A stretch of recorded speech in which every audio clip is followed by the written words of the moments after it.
Pemirsa, seorang remaja berinisial SF alias Aung nekat mencuri barang-barang berharga hingga uang kotak amal di Pura Segara Buleleng, Klenteng Hainan, serta dua masjid yaitu Masjid Nurul Alamin dan Masjid Keramat dengan total kerugian mencapai puluhan juta rupiah.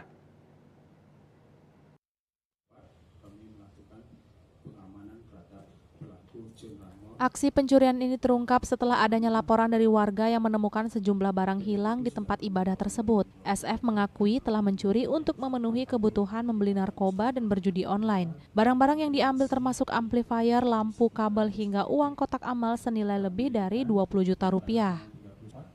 Modusnya dia masuk ke rumah-rumah kosong, hendak mencari makan. Namun pada saat itu di rumah itu tidak ditemukan makanan. Dia lapar, akhirnya membakar rumah itu.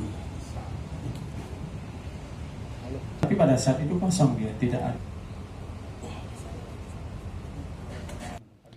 SF kini mendekam di tahanan Polsek Singaraja dan dijerat pasal 363 ayat 1 ke 5 KUHP dengan ancaman hukuman maksimal 7 tahun penjara. Kasus ini menjadi peringatan agar masyarakat lebih waspada dan meningkatkan pengamanan tempat ibadah.